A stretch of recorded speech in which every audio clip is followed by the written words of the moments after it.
Hi అండి. నమస్తే. నేను మీ తేజస్విని. ముందుగా ఎవరైనా కొత్తగా ఛానల్ చూస్తున్నవారంటే లైక్ చేయండి, షేర్ చేయండి. అలాగే ఛానల్‌ని సబ్స్క్రైబ్ చేసుకోండి. ఇవాళ స్టవ్ వెలిగించుకోకుండా కేవలం 10 నిమిషాల్లో మాత్రమే పిల్లలకి ఈజీగా స్నాక్స్ ఎలా చేయాలో చూసేద్దాము. టేస్ట్ మాత్రం సూపర్‌గా ఉంటుంది. అస్సలు మిస్ అవ్వకండి రెసిపీ మాత్రం.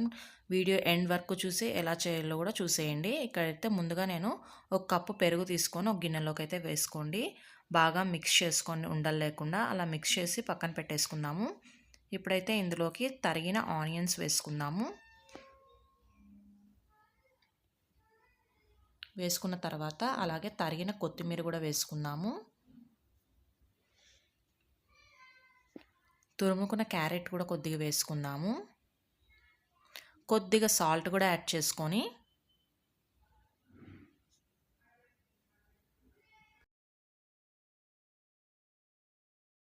ఇవన్నీ బాగా కలిసేటట్టుగా ఒకసారి అన్నీ మిక్స్ చేసుకుందాము. ఉప్పు, ఆనియన్స్ అలాగే క్యారెట్ అన్నీ. ఇప్పుడైతే ఇక్కడ బూందీ వేసేసుకుందాము.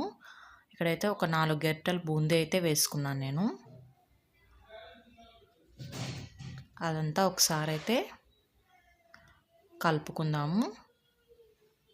ఇలా కలిపేసుకుంటే మన ఈజీ అండ్ టేస్టీ స్నాక్స్ అయితే ఒక 5 నిమిషాల్లో అయితే ప్రిపేర్ అయిపోతుందని తరిగి పెట్టేసుకుంటే. పిల్లలకు కూడా ఇలా ఇవ్వండి. అసలు బూందీ కరకరలాడుతూ ఇలా పెరుగులో వేసుకొని తిన్నప్పుడు ఎంత బాగుంటుందంటే టేస్ట్ చాలా అంటే చాలా బాగుంటుంది. ఒకసారి ట్రై చేయండి. వీడియో చూసిన తర్వాత లైక్ చేయండి, షేర్ చేయండి, అలాగే సబ్స్క్రైబ్ చేయండి. Thank you so much for watching this video.